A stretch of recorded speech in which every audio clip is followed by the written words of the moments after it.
You're listening to a download from the outdoorstation.co.uk. Number 509.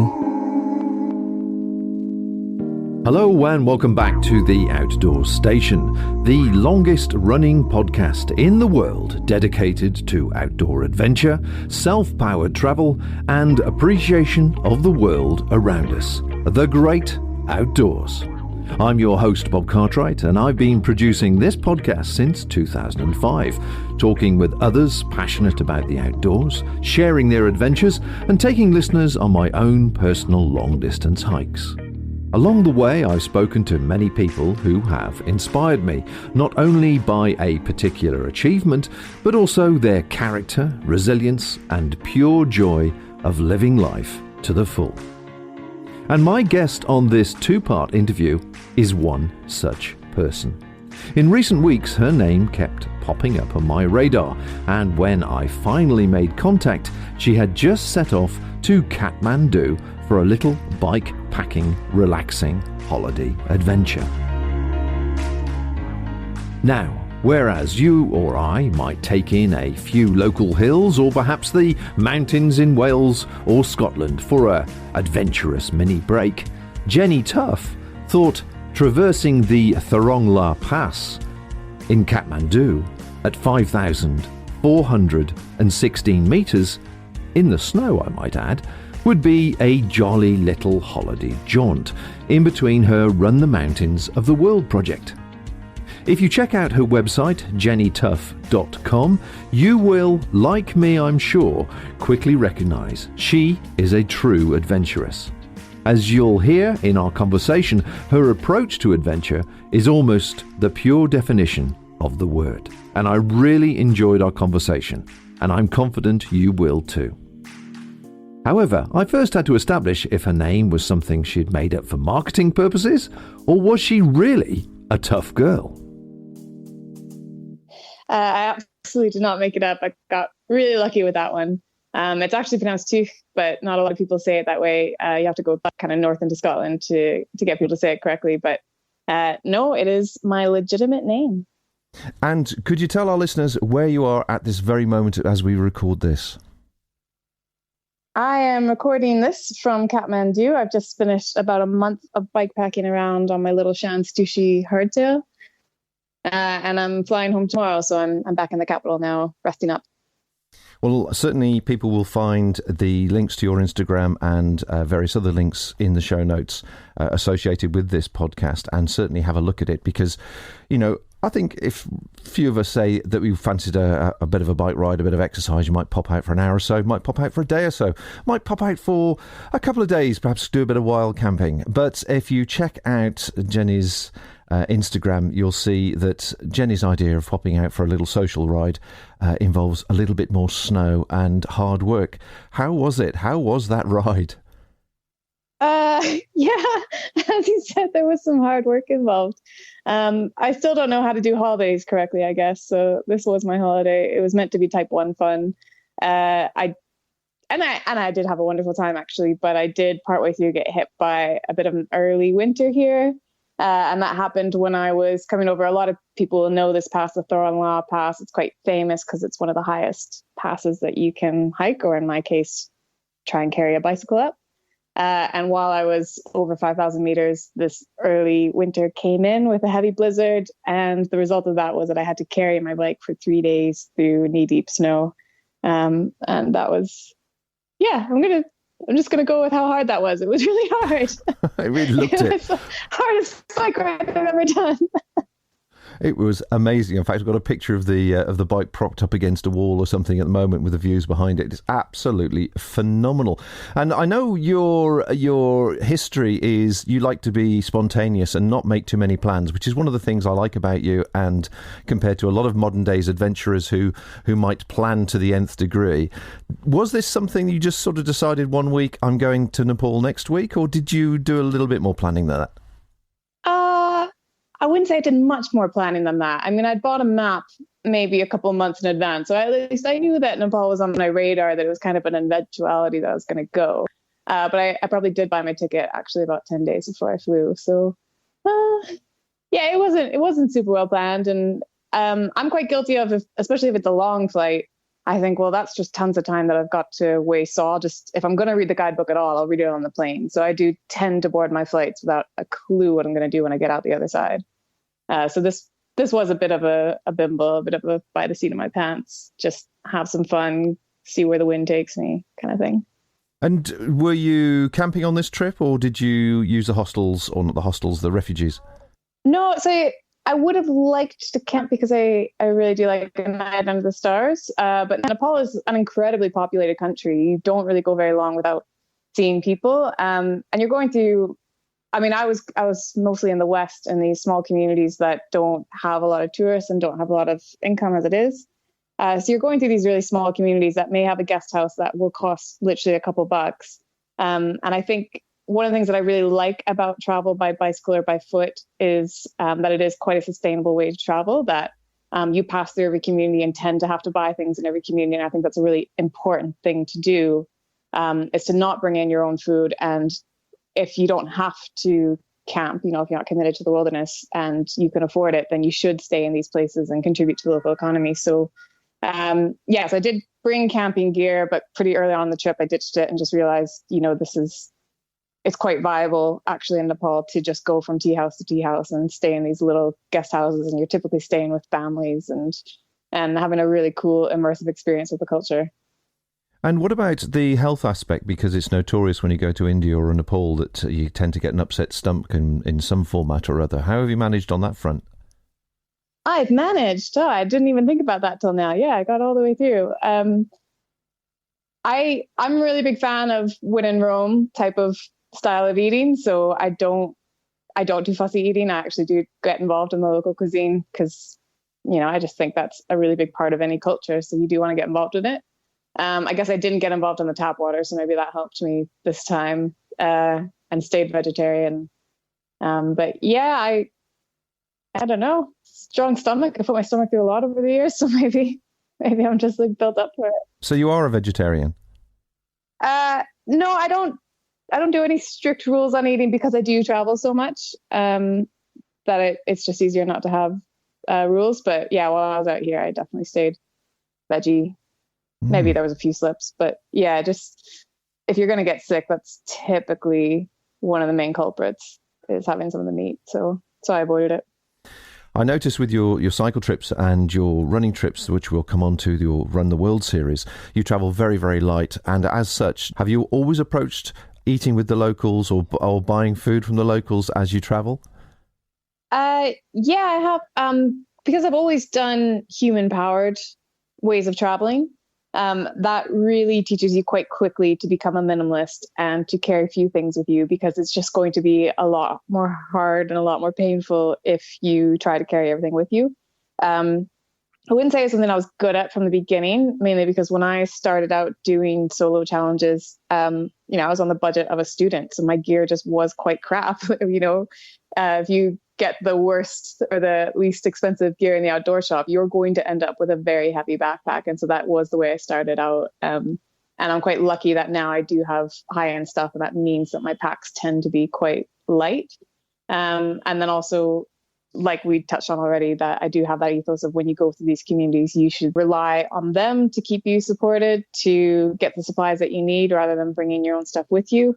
Obviously within reason, because I do a lot of wilderness stuff, and if you're quite committed to the wilderness, you need to make sure that you're going to survive it. But traveling light and just depending on the local communities and having that trust that there is going to be something around the corner that's going to keep you alive, that's something that I get better at the more that I go, and my packs get lighter every year. And I suppose that's really from experience of travelling and backpacking distances. There's always that concern about what's coming next, what's around the corner, will I manage to get there, all the sort of fears that you tend to build up upon yourself. Have you got better at controlling all that within you? Oh, definitely. If I think back 10 years, I would have had so much anxiety about the stuff that I'm doing now, and I would have always wanted to be prepared. And I still do have a bit of that. I mean, if we're talking about food supplies at the moment, like if I get hangry, things are going to go tits up really big way. So I always make sure that I do have enough in my pack, and I do get anxiety about like, what if there isn't something in that next village, or what if it's closed, or I get there after hours, or whatever it is. So I do I do like to be a little bit overly cautious, but the more I do it, the less anxiety that I have. And I think I get asked that question quite a lot of like, how do you manage to find food in this country and that country? And I just always say, like, if people live there, if you know that people live there, there will be food. That's just basic. If people survive there, there's going to be things to help people survive. You don't need to know what shops are there. You'll find out when you get there, but those people definitely have a way of getting food and you will be able to get it from them. Now, forgive me, but I think you are turning 30 this year, or you have turned 30, something like that? Oh, I'm past it, 31.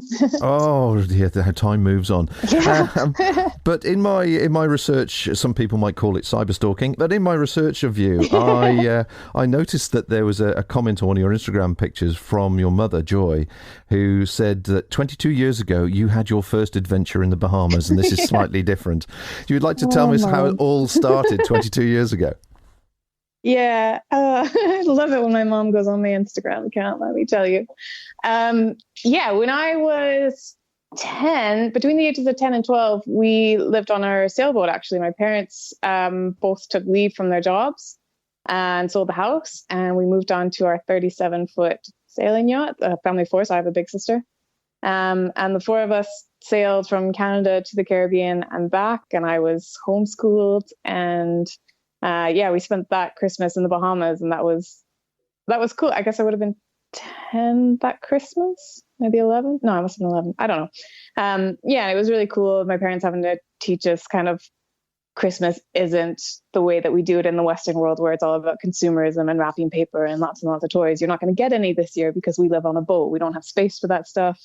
We're going to be traveling through some very poor countries in the next few months, and you're going to get perspective on how many toys you really need. So it was a really memorable Christmas.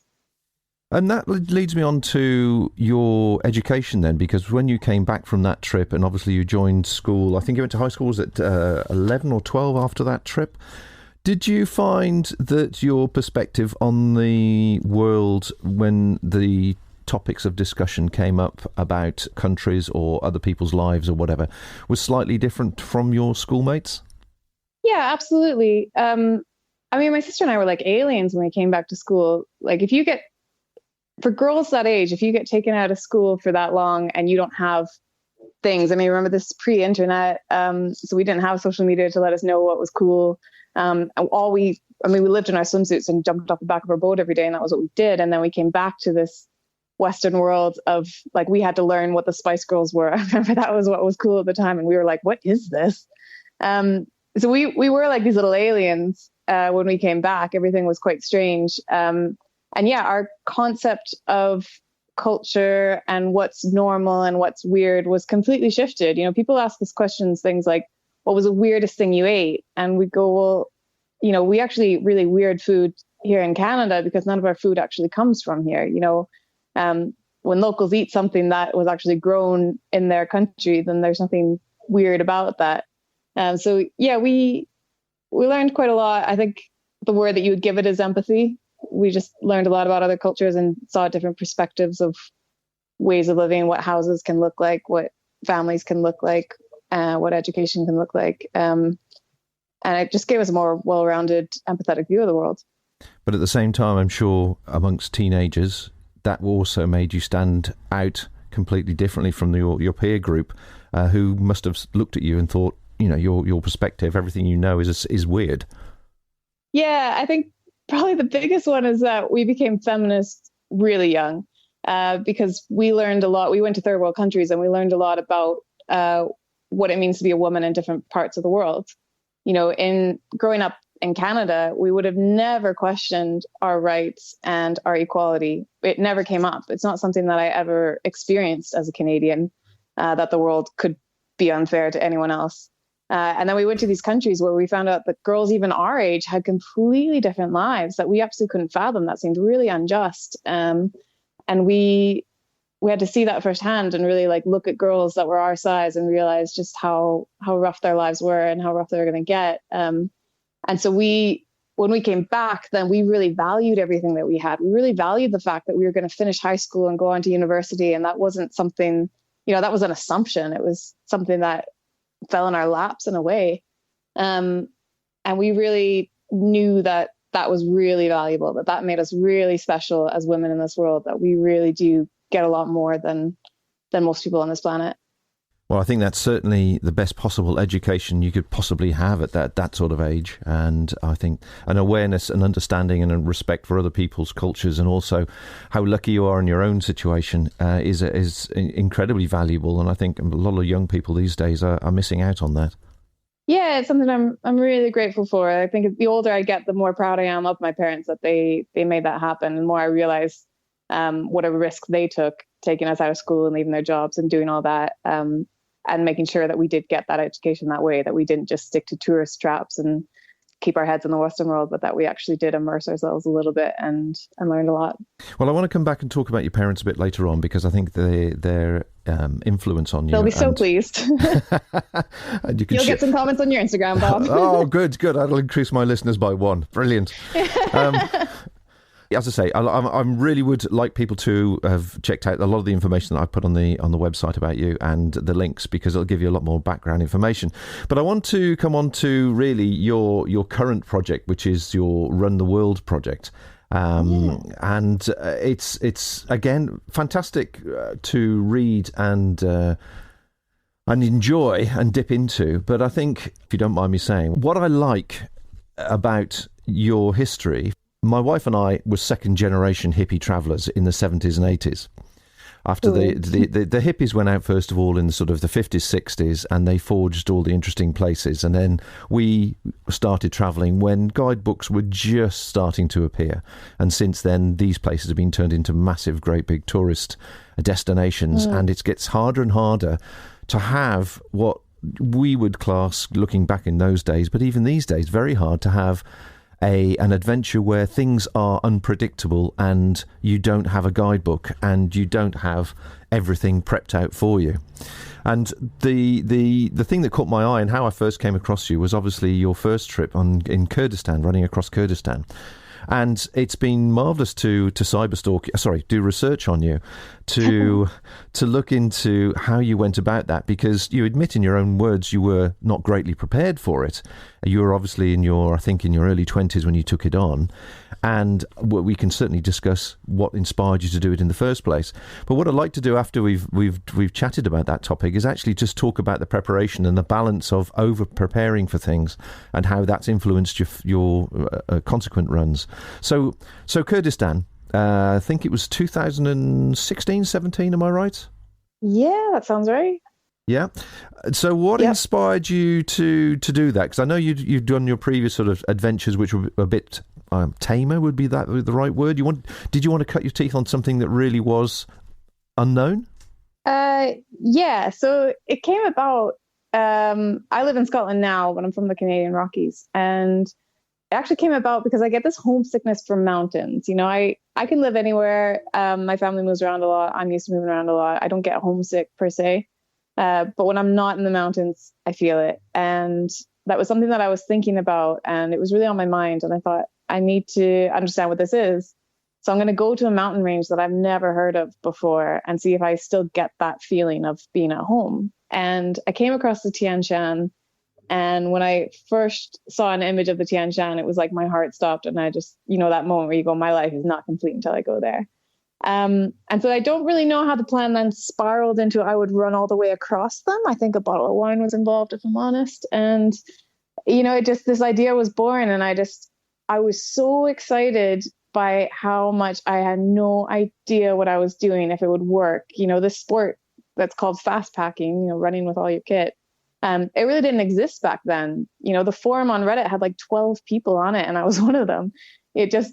I had no idea how to do it. I had no idea how to plan. I had no idea what kit to carry. I didn't know anything about Kyrgyzstan. I couldn't find out much about Kyrgyzstan. It hadn't been mapped since the Soviets were in power 25 years earlier. Everything was so unknown, and I was so thrilled about that. And I like the way that you framed your question earlier, because one thing that I found in my research was that there were no recorded run or walk. No one had crossed, in recorded history at least, the Tian Shan in Kyrgyzstan on foot, man or woman. I would technically be, if I completed it, I would be the first person to do that. And I think in this day and age, to do a world first I mean, they almost seem like they're all gone, don't they? You have to like do it backwards and be the youngest person. You have to be 8 years old or something like that. And then there was just this massive one. No one had run across Kyrgyzstan. And so at first I was really excited by that. I thought, how cool. I think a lot of us have that heart of an explorer in us, but it does just feel like everything's been done. So we never get the chance to be explorers. And there it was. There was this massive unknown. So that was the biggest motivation for me when I started. I thought, that's just so cool. I have no idea what the problems are going to be. I'm just going to have to solve them as I go. And it was the most work I'd ever done planning a trip. I'd spent months and months on that one, just trying to figure it all out, trying to figure out the kit, trying to figure out how to get fit enough to do something like that. It was, about 1,000 kilometers, trying to figure out this country that didn't have any good maps. I put a lot of work into this one, actually. With something as unknown, and recognise that it's still pretty much the same at the moment, to be honest, and approaching a mountain range, a series of mountain ranges like that, they're serious mountains, you must have had to battle the negative devil that sits on our shoulder that tells you continually you can't do something, you shouldn't be doing something, you mustn't be doing something, you could do this better, etc., with the practicalities of the actual emotion that you had, that you wanted to have this stamp to achieve this yourself. So I can understand how you'd just be searching, sucking up any information at all about Kyrgyzstan, but where did you actually get it from in the end? In the end, I mainly had to just learn as I went, and just, I learned a lot about a lot of things on that trip, a lot about myself, a lot about the country, the internal and the external. But yeah, in the end, I got there just my knees absolutely shaking, just going, what on earth am I doing? I have no idea what's about to happen. Really no idea. And all I do have is that I know how to get myself through stuff. That devil that says you shouldn't be doing this, I know that devil very well. We've had a lot of conversations. So I know that I can manage that. I know that I love travel and exploration, so I'm going to find a way to make this work. I was younger then. I'd never done this before, but I'd still been a lot of places. I'd done a lot of things. So I just kind of had to back myself and just say, right, this might be a disaster, but I'm going to give it everything I've got. And so I just started, and I just put one foot in front of the other, and I learned as I went. You're listening to the outdoorstation.co.uk.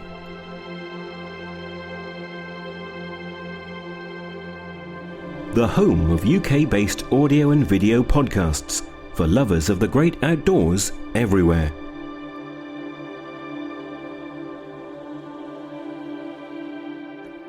From experience then, looking back at that, if you could just explain to the listeners, because I would assume, and tell me if I'm wrong, but I would assume that not every day was a simple day of walking from A to B in a relatively straight line, and not having to backtrack, not having to find yourself misplaced, not having to keep referring to whatever mapping system that you had. Could you just explain some of the daily routines that you had to go through? Because I'm sure it wasn't as simple as just it was an easy traverse from one side to the other. Oh, it was so far from easy. I don't think I had a straightforward day in 25 days. But the funny thing about expeditions is that from the outside, they look really gnarly and amazing. But actually, the reality is that they're quite basic. And that's the really cool thing about them, is that your life is really stripped back. So if, like, barring the daily catastrophes and whatever they might be, a day for me on the trail would look like I would almost always be camped. It's quite remote wilderness out in the Tian Shan, so I'd be camped in my little tent.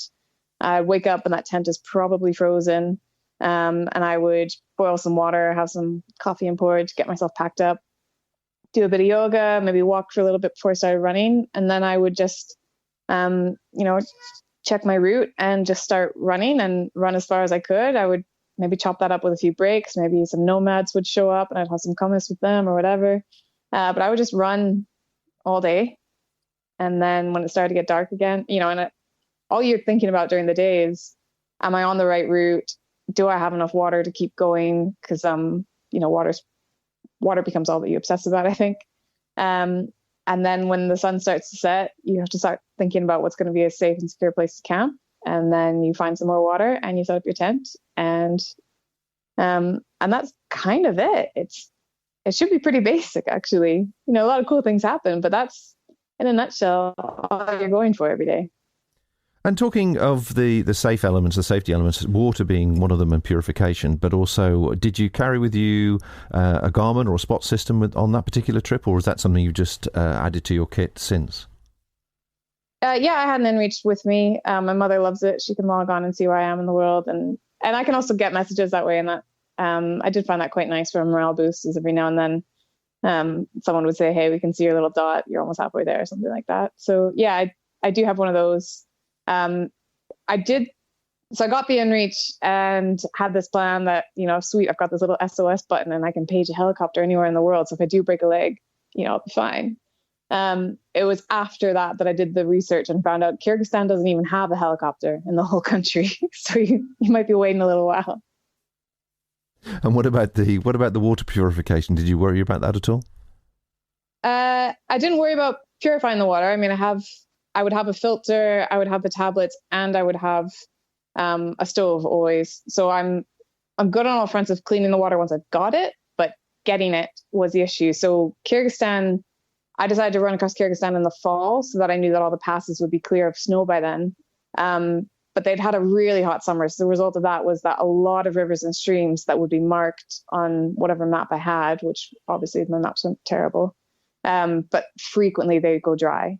And I put in some very long days without enough water and some days without any water at all, that I just couldn't find any. So it did become a constant anxiety to find some running water. So that was 2016. In 2017, you did the High Atlas in Africa, coming from Morocco. Now, I've done the research on you and understand some of the issues that you faced on that one. So let's sort of three aspects really I'd like to talk about. First of all is the actual sort of the route and the planning and some of the practicalities. The second thing is actually living and interacting with the nomads as you went. And then the third thing is obviously the gendarmerie, which was provided you, I think, with the biggest negative of all the trips that you've done. But for understandable reasons, possibly when you step back and look at it. But let's come back to that later. So first of all, then, the planning and preparation for something like that, I take it based, because of the previous one in Kurdistan, you had obviously built up a lot of experience about yourself and about potentially what you needed. But of course, the temperature differences in both ranges would have been completely different in Kurdistan and the High Atlas. So how did you balance that out? How did you cope with that? So I went into this one incredibly confident because I just overcome the Tian Shan. And when I did the Tian Shan, I didn't know what I was doing. That was my first time trying it. Now, this time I knew what to do. I knew what to pack. I knew how to prepare my body. And this time I was going to Morocco. Morocco has guidebooks. Maybe not in the places that I was going, but, the country, at least tourists do go. The Atlas are obviously a lot lower in altitude, like you said. So the temperature doesn't vary as much and you don't get as extreme weather. In the Tian Shan, I could regularly be hit by thunderstorms, hailstorms, snowstorms. In the High Atlas, you're not going to get that. It's a lot more stable just because it's lower altitude. So there were a lot of factors that going into this one, I was way more confident. And I do think the mountains are always waiting to punish the confident. And that's what happened to me for sure. But yeah, it was in every objective sense, it should have been a much easier mountain range to get across than the Tian Shan. So you had good mapping. Well, I wouldn't push it, but I mean, when I started in the eastern edge where, foreigners don't go, where their trekking groups don't go. So there were large sections of it that it was pretty hard to find anything. And then I was just, I was relying on Google Earth, actually. It was great because the High Atlas being so dry and desert-like, you could just look on Google Earth and you just had to look for these little patches of green. And any little patch of green, that was where civilization was. That's where your next water supply is. And so for at least the first week when I was still at low altitude and it was still very much desert ecosystem, I was just running as fast as I could between those little patches of green.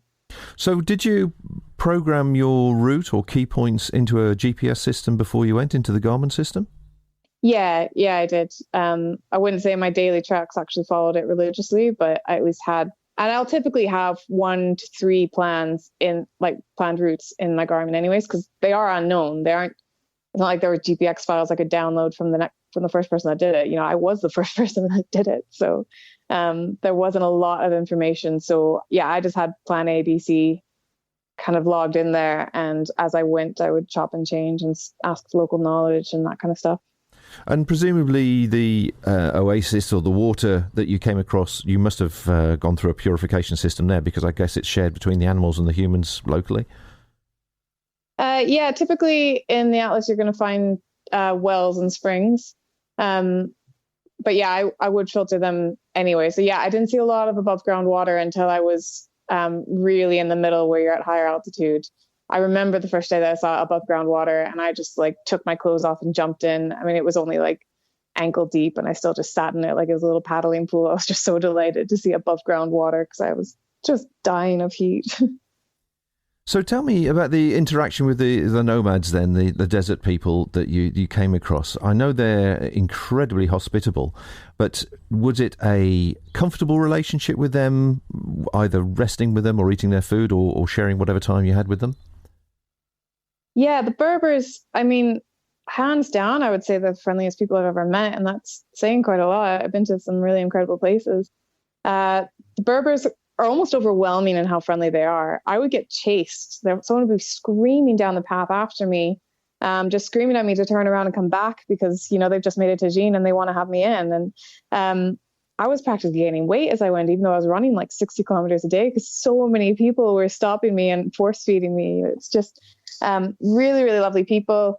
And it meant that I didn't have to worry as much. I think in the beginning, I had a lot of anxiety about the fact that population was sparse, that there wasn't a lot of water, there weren't a lot of shops, so wasn't a lot of protection from the elements. But then I found that every single home that you pass, they will go out of their way to make sure that you're all right. And that's just what they do. You know, they live in a really hostile environment. It's a really unforgiving terrain, a really unforgiving sun, that any traveler that goes past the front door of any house will be offered water and bread and a space to sleep if they need it and that kind of stuff. So yeah, I honestly don't think I would have made it if the Berbers weren't what the Berbers are. It's a really, really difficult place to survive, and they just really look after you. Really wonderful people. Was there a language barrier at all? You know what? I never figure out how I always get away with the language thing because I'm not great at languages. And Berbers, especially Berber women, won't be educated. So Tamazight is their first language, and then they'll speak Arabic. Since they're not educated, it's unlikely that they'll speak any French. So there was definitely a language barrier, but somehow you just always get away with it, don't you? Because you have the same basic conversations, like conversations around food. Where are you going? Are you okay? How many children do you have? What's your family like? Those kind of questions. They're somehow just easy to communicate if you just kind of have a smile and an open heart. It just kind of seems to work somehow. And I can never explain how it works because I definitely did not learn any Tamazight. I tried. It was very difficult. So running through the cultures like this, where women only usually converse with women and within their own support network, was there a culture clash between the men who saw you and the hidden women at all? There were a few uncomfortable situations. I wouldn't beat around the bush. I think North Africa is one of the hardest places in the world to be a woman. And I did experience some villages where I did have to see the truth of that and feel the truth of that. And that was a difficult thing to go through. And I kind of got myself through those really uncomfortable ones. Like the first village that I got to, they had a few cafes and one hotel. And if you've just been running through the desert for 5 days, as soon as you see a cafe, like a shaded cafe, you just want to go straight into it and get a cold drink. But as a solo woman, I wasn't allowed to go to the cafes. As a solo woman, I wasn't allowed to go through the front door of the hotel. I was really lucky that they still rented me a room, but I had to sneak through a neighboring business. And it was a really hostile place. And that wasn't just me because I was white and sporty. You know, I saw all the women in this village were treated in this way. But it was still really hard to experience. But the way that I got myself through that is reminding myself that I chose to be here. I bought a ticket to come here and I've got a ticket to leave. You know, I just get to come in as a tourist, and these women who I'm seeing going through the same thing that I'm going through right now, they don't get that choice. This is the way that they live. These are the men who are part of their lives. So for me, it was kind of like an important thing to experience, that walking the proverbial mile in the shoes of our sisters around the world. And and experiencing what their barriers and their challenges are. But it was still a really dehumanizing and difficult thing to go through, being in some of those villages. Did you ever get a feeling of envy from any of the women that you met on the way? You know what? I was really surprised that I more frequently got this kind of the way that I assumed the translation was probably a bit of a "you go girl." A lot of women would just be really excited to see me. They'd probably never seen a woman do sport. I mean, the men had certainly never seen a woman do sport. And I think they were just kind of delighted to see that. And I was really surprised by that, because I thought I would find that hard if I were in her shoes. Then I saw someone like me who just gets to run around practically flaunting freedom. I was really surprised that they were all just unanimously lovely and supportive, and they just really wanted to help in some way that they could, where I'm thinking, they're the disadvantaged ones. I'm the one that has everything. But these women were just going out of their way to make sure that I did have enough water. They would always stuff fruit in my backpack and just cheer me on, kind of thing. It was really beautiful. Did you sort of pay for any of your hospitality at all? No, that was a really difficult one for me, because I felt uncomfortable accepting so much from people who live far below the poverty line. And so actually I got pulled aside. I met a Berber guy who spoke really good English. And so I kind of sat him down and was like, these are all the questions that I've been dying to ask someone that I can speak to for a long time with. And he kind of pulled me aside on that one. And because I said, I just feel so uncomfortable. I do say no sometimes to people because I just don't think I can take anything from them. It doesn't feel fair. And he explained a lot about the Quran to me, and explained a lot about that culture of hospitality and how important it is to these people to give you that hospitality. So he told me I need to just kind of get over myself with this one and just accept the help and accept the hospitality. And that me being a nice guest, me being happy to be there and being generous with my time and my stories and my smile and playing with the kids or whatever. So that's all you need to think about giving back. And I'm still kind of uncomfortable about that. Just accepting something for free. But this guy gave me a bit of an education on the religion and culture there. But that's the system. That's how it works. Yeah, it's hard, isn't it? Especially when you've been brought up in a consumerist society, that everything there's nothing in life is free. And you go somewhere where people, in my experience, certainly, people with the least always give the most, whether it's time, interest, helping you out, water, food, whatever it may be. And yet you come to such a wealthy society like we naturally live in the Western world, and everybody is as tight as anything. Yeah, exactly. So it's a real culture clash, a really good culture clash. But I mean, I do really subscribe to the system of karma. That is the one religion that I have, is I really do believe in karma. So when people were giving me that much and being that generous with me in a way that really floored me every single day, and even now when I look back on that expedition, I'm still just thinking about the small interactions that I had and just going, wow, they were so nice. But I do believe in karma. So what I have to do is then pay that forward. As I went through Morocco, just think about all the lovely people that had helped me got to that point, and how I can continue to pay that forward and be a good tourist, and think about, leaving something good behind in this community, whether it's just the interactions that I have or the way that I spend my money or whatever it is. Well, that's certainly the positives from the experience, but the negatives seem to be again, coming back from the male-dominated side of things and the way they view things, how you initially met the gendarmerie and what subsequently happened. Yeah, so we did not get off on the right foot. This was actually, so that village that I just mentioned, where I wasn't allowed to go through the front door of the hotel or can go to the cafes, I left that village in a bit of a huff and feeling really negative and just feeling really vulnerable. That place had made me feel really unwelcome for the first time, and also just recognizing how vulnerable a woman can be. We are on average smaller. If you're in a really dominant place where women are not protected, that's actually kind of scary to think about. So I left that village and I put in a massive 50-kilometer day. I just ran really hard. I ran out all those feelings. And I ran up a hill, and I was going to do a ridge in the next morning. I mean, who doesn't love a ridge run? I was so looking forward to it. So I was camped out that night at the base of this ridge. And in the eastern high Atlas, the starry nights are just the best I've ever seen. There's no noise pollution because there's no city, light pollution because there's no cities around. I remember lying there in my bivvy, just feeling way better about everything, looking up this beautiful night sky. I could see the Milky Way. It's warm enough, so I'm just, open-faced bivvy, just having the time of my life again. And then of all things, I hear the roar of an engine. And before I know it, 2 Jeeps have shown up, and I'm nowhere near a road, so I don't even know how those Jeeps got there or how they found me. Massive off-roading skills for them to get to me. Suddenly 2 Jeeps are there, and 10 men, all with guns, pile out of these Jeeps, and they're all staring down at me in my sleeping bag, yelling at me in Arabic. Now, in hindsight, I'm a little bit flattered. They thought it would take 10 of them to bring me down, but oh my God, 10 men with guns is just not something you want to be looking up from your sleeping bag at. So they were yelling in Arabic, some of them in French. I did completely understand them, actually. I pretend that I didn't, but I completely understood that they were saying, you can't sleep here, get in the Jeep. And they were all just like, get in the Jeep. Now, none of these men were in uniform and the Jeeps weren't marked, so I had no reason to know or believe that they were the gendarmerie. All I know is that there are 10 men with guns. So for some reason, I still don't know how I got the courage to do this, but I dug my heels in and just said, no, thanks, I'm not getting in your Jeep. And stayed kind of stubborn. And then so they kind of calmed down through my own tactics. So one of my tactics was I pretended not to understand them. It's far easier to plead ignorance than to start an argument. So if you just sit there looking blank, like you don't understand a single thing, but you're just not getting out your sleeping bag, that's not confrontational.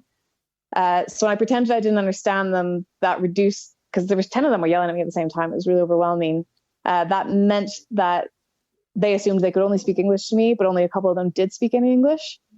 So that made 8 of them shut up. And that was great. That's something I'm dealing with the 2 that speak English. They're obviously a lot younger, because in Morocco, the people that speak English tend to be the youngest generation. So we did have a bit of a chat. I wasn't agreeing to get in the Jeep. They were actually insisting that they would put me in the Jeep and take me back to that village where a woman was so unwelcome, because I thought I'd be safer there than here under the stars where it was so beautiful, because they just had this in their minds that the mountains are incredibly dangerous places. I'll surely die if I spend the night in the mountains. I need to go be safe in this village. And that I found really upsetting. And that continues to really upset me about the gendarmerie in Morocco, is that they're exclusively Arab males. None of them are Berbers, none of them are women. They don't understand other lives. They don't have any diversity in their forces. So anyways, it was clear that they weren't going to let me spend the night there. So what we did in the end was all 10 of them helped me pack up my campsite, and we marched off to the nearest Berber hut, where they pounded on the door and said, this woman, she thought she was going to sleep outside. She must be crazy. She has to stay with you tonight. And so it was near midnight. They made these Berbers wake up and take me in for the night. And so I stayed with these Berbers, and in the morning when I went to leave and go back up the hill that I'd run up the night previously, I had to do it again. I actually found that they'd locked the door from the outside to make sure that I spent the night in the Berber hut. So the gendarmerie and I did not get off on a good foot. Wow, what a story. And so this then continued, having watched your videos. Again, people, you must go and look at all the videos. They're fantastic. Watched your videos and the relationship and the perpetual companion you had following you by the sound of it. They must have taken it in turns, a rota. Right, who's going to run 50K today? You were trying to escape, evade them, and they were forever dogging your progress. And, well, there's part of me that's in that society where the men are so totally dominant and obviously always right. They must have struggled with an independent woman that had obviously a route that you wanted to pursue. But on the other hand, there must have also been some sort of a male pride in wanting to protect you as well. Yeah, it took a few days to kind of settle into this relationship and understand what was going on. Because, of course, from that first meeting in the middle of the night with all the guns, I didn't really know what was happening. I just knew that I really didn't like them. And so the next day when I started running, everything was fine. It was about halfway through the day that I noticed someone was following me, because I was, on that part of the Atlas, there aren't trees or anything to hide behind. You can see someone many kilometers away, and this guy was just running after me. And if you're in the middle of that part of the world, you're not going to wait around and see what he's following for. You're just going to run faster. And I put in some really good mileage at first until it was kind of like being in a bad spy movie. I would just kind of like be aware that I was being detailed, not really sure why, until I would get to a village or something. I would hear mobiles start ringing and people getting on their phones going, yep, we saw her, she's out here. And then, a few seconds later, the Jeep shows up and whoever is the sheriff of that part of town will come and say, hello, Jennifer, and blah, blah, blah, see what I'm doing. And they would always beg me. They would always beg me, please, can you run on the piste instead of in the mountains? The mountains are dangerous. You'll be safe if you run on the roads. Again, this blew my mind. That is not the safest place for a woman to go. The mountains are great. And I would explain to them, I know mountains really well. I've been doing them my whole life. I know what I'm doing. I'm really experienced. I'll be fine. The roads, however, I'm not very confident on them. So yeah, these guys, basically they got it in their minds that I would die if I went into the mountains. And it was a few days in that they discovered I had a website. I don't know who decided to Google me, but someone did. They decided that I was someone, and if something happened to me, which would if I went to the mountains, according to their belief, it would make the headlines that Morocco killed this woman, and they would all lose their jobs. And they don't want to lose their jobs. I don't want them to lose their jobs. But this meant I suddenly became very much a VIP to the gendarmerie in the Atlas Mountains. They were not going to let me out of their sight under any circumstances. They had to make sure that I survived. So there was a massive culture clash going on here where any mountains that I've been to anywhere in the world, there's an assumed responsibility that if you're going to go there, you should be able to take care of yourself. No one should have to come rescue you. Whereas the Moroccan gendarmerie didn't have that. They really very much believed that it was their job to keep me safe. I obviously don't know what I'm doing. I'm just a little dumb woman. And if they're there, then I'll be safe. And that's their job and they're happy to do it. And the concept of privacy did not exist at all. So when I'd say like, it's cool, I just want some quiet running, they were like, oh, don't worry, we'll be really quiet right behind you. And they would just follow me everywhere I went. And so there was good and bad in both of it. Like I did think I was going to have a mental breakdown from being watched that often and being supervised at that level. But at the same time, it didn't come from a negative place. It came from actually a really paternal place, that they were really concerned for me, that they really did genuinely want me to have a nice adventure in Morocco, and they wanted me to be safe. And they maybe didn't understand the concept of what I was trying to do. But they wanted to be part of it. They wanted to help. They wanted to be involved. So it was hard to hate them for it, even though I did feel very invaded. And my interactions with the Berbers then started to get difficult because any Berbers that wanted to approach me and offer me a place to stay for the night, they would end up having to be interviewed by the police first, because the police would be like, well, who are you to help a runner kind of thing. So it did get difficult in a lot of ways. And I had to really try hard to focus on that positive, that this is just a group of men who very much want me to live. And that's a nice thing. I wonder if the majority of them were from urban backgrounds, and as you say, they didn't have any Berber in them at all, so they wouldn't have, have the confidence themselves in the mountains, and that's why they felt the roads are safe. Oh yeah, I had to. So this is the worst part is, like you said about who's going to run 50 kilometers, it was interesting to watch their techniques as they started to get to know the way that my routine worked. So the best techniques that they were using were relays. That one guy would be behind me for 2 hours until we'd meet someone up on the trail who'd been waiting for me. So they always wanted to know my route so that they could organize their relay. So these guys would only follow me for an hour or two if they could handle it. And it'd be like the young trainees or something. But frequently, these men were not equipped to be out in the mountains. All the time, I was having to give away my water and my snacks to keep these guys. Like I kind of didn't want to engage with them because I didn't want them there. I wanted to just, have a kind of authentic expedition, meet the Berbers, be alone in the mountains, that kind of thing. So I would kind of ignore them until I started to realize that the guy 20 meters behind me, who's acting like he's not there, but he's obviously there, is struggling. And I would notice, oh my God, I'm alone in the wilderness with a guy who has just followed me into a very committed route that I'm confident in, but he obviously has no idea what he's doing. He's got no water with him. And now he's my responsibility because I can't leave him to die. So I was frequently having to babysit these guys who ironically were there to take care of me. Two completely contrasting trips. Raw adventure in Kurdistan and cultural pressures of the unwelcome kind in the Atlas Mountains. If you were hooked by this story so far, you must join us for part 2, where further challenges in Bolivia and the Southern Alps and a near-death experience will have you right on the edge of your seat. As you can imagine, I was lucky to catch Jenny in a Kathmandu guest house before she returned to Scotland, and my thanks must go to her for taking the time to talk with me.